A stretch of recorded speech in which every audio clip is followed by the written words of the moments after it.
I'm Bishop William Medley of the Diocese of Owensboro, and welcome to you to another edition of Across the Diocese.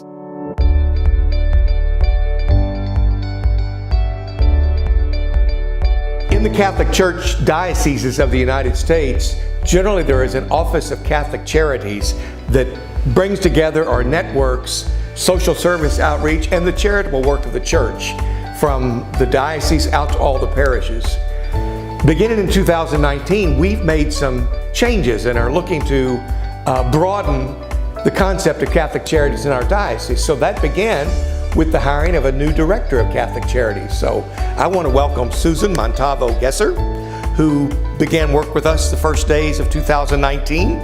And we're going to talk a little bit about how you're going to undertake this project. That sounds great, Bishop. But tell us a little bit about yourself, how you came to apply for this job and what your background is. Well, I think it was really the work of the Holy Spirit. When I saw the advertisement for Catholic Charities, when I say it was the Holy Spirit, I feel like the Holy Spirit meant for me to see that advertisement because I've always been drawn to Catholic Charities. I've always envisioned myself of being a little Dorothy Day, and I'd love to be that someday, and hopefully this work will help me be there.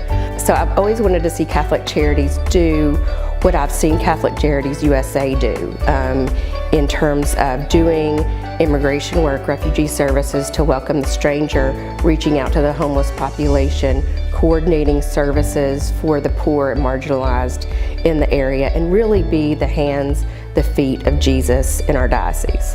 The scope of what we've called Catholic Charities here in the Diocese of Owensboro was somewhat narrow. For many years, it concentrated on adoption services. Yes. But we recognize that the church, both at the diocesan level and the parish level, does a great deal of outreach, does a great deal of social service. How are you initiating this broadened vision? Well, one of the things I really wanted to do is, obviously I have a vision of what Catholic Charities USA has done in the past, but I wanted to see where our needs are and where our gifts are as a diocese. So the first step was really to look at the data behind our diocese. Where are our pockets of poverty?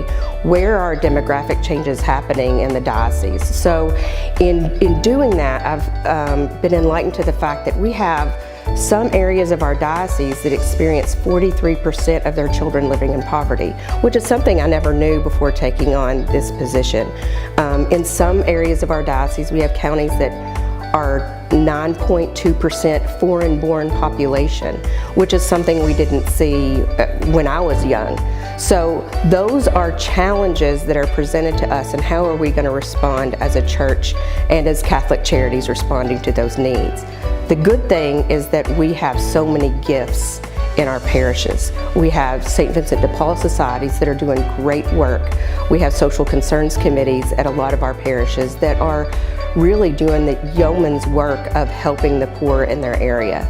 So one thing that we can do is link up these services to the people who need them and do that under the umbrella of Catholic Charities, and then also give new recognition to the things that we are already doing and doing well. One of the best kept secrets of Catholic Charities in the diocese, I think, is the St. Gerard Home, where we take care of pregnant women who are in crisis, that don't have a place to live, and we can house them and keep them for up to 3 months after they give birth to their child. And this, I don't know if St. Gerard is known throughout the diocese for doing that work. It's the same way with our counseling program. We need that to no longer be a secret, and for people to use our counseling program. It's a great asset to the people of our parishes. But in addition to that, grow on services for the homeless, coordinate care and resources by deanery, so that the poor people of that deanery know where the resources are in their area. And then hopefully start off with some immigration and refugee services for the foreign-born population that's living in our diocese. So you talked about trying to find out what's going on. Yeah. So I sort of envision that maybe within a few months we'll have a directory. So to do that, you're getting out into the diocese already and having some meetings. Yes. Who are you meeting with, and how's that going? I'm meeting with all of the deaneries, so I've met with about 1/3 of them so far. By the end of March, I will have met with all of the deaneries and had some individual meetings with some parishes.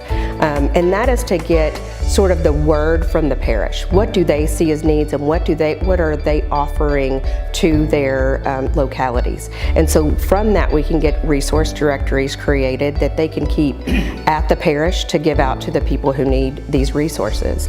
And I believe that as this unfolds in the world of the 21st century, there are opportunities for Catholic Charities to partner with other Christian groups or even non-denominational groups, and we can be a partner.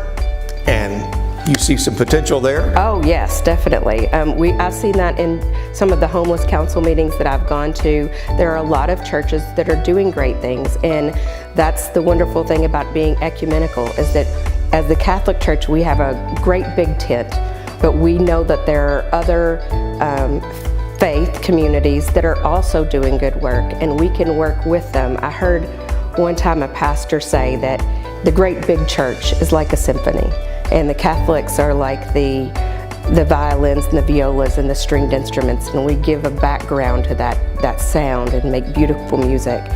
And the Pentecostals are like the timpani, but when we all come together, we can make beautiful music. And when we can do that in an ecumenical way to help our brothers and sisters, we can really make beautiful music for the people who need it.